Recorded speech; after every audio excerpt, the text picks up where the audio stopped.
Alrighty guys, so I'm going to do something a little different today. I'm actually going to show you my baby juvenile eastern milk snake. He's actually a hatchling. He's all of like maybe 6 inches. Um, if you guys remember, I told you guys I caught this guy in my basement. He actually was crawling around on my basement floor. I thought he was actually a copperhead at first. Um, then started doing some research on him, actually learned a little bit about him, and basically this is a eastern milk snake. Right now he's just, like I said, he's a hatchling. He's a little itty bitty tiny baby. I've had him for about 3 weeks.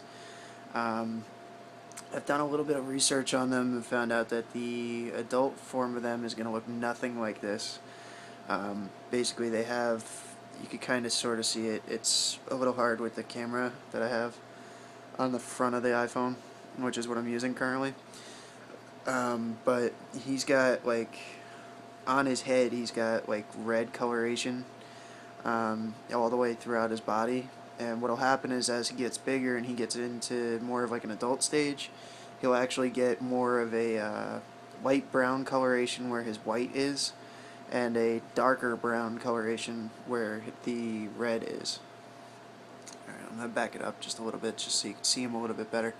But you could kind of sort of see on his body there, the lower half of him. Ow, you little shit. Squeezing me tight for it. But you can kind of sort of see the coloration of him. He's really, really fast, and like he's really not happy with me. Unfortunately, he hasn't been eating, and it's mostly again because he was a wild caught snake.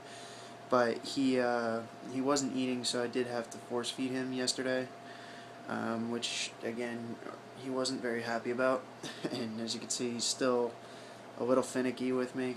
And I'm still trying to get him used to being handled and touched and held. Eastern milk snakes, like I said, they're really not a bad snake. They're actually a pretty good starter snake, because even if you catch a wild one outside, they'll actually let you handle them like right off the bat. Again, with any snake you catch outside, you always want to be careful and really know what you're catching. Again, they're very, very closely related to a copperhead, so they do look quite well.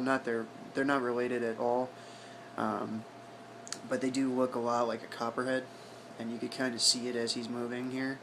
How they do have that copperhead coloration. They do have the same like body style as like a baby, but he's got like you could right away tell just by looking at his head that he doesn't have that viper face to him.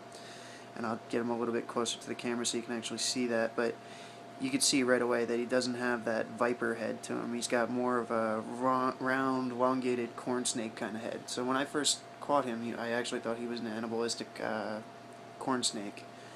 And he's pretty decent about being handled. It's just, like I said, he's kind of stressed out from yesterday when I tried to I had to force feed him a pinkie. I didn't force feed him the whole thing. I force fed him like maybe a little portion of the body, just because he's so tiny. It's going to take him a little while before he can actually take down a full pinkie. He's roughly about, he should start eating full pinkies soon. It's just going to take him some time to get used to everything. But honestly, one of the coolest animals that I've caught and that I've actually been able to tame, and he's actually getting used to being handled and everything like that. They do grow to about 4 feet, so it's something to take into account.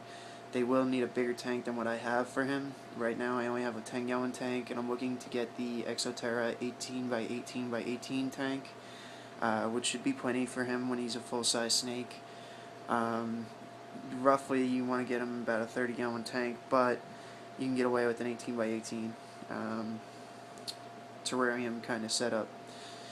But he's slowly but surely getting aggravated here and stressed out, so I'm going to end the video on that note. If you guys want any more information on him, feel free to ask me. I'm learning more and more every day about him, and learning a little bit every day, like I said, just about him and how to take care of him. I'm going to be picking up feeding tongs for him, a empty cage, and everything tomorrow.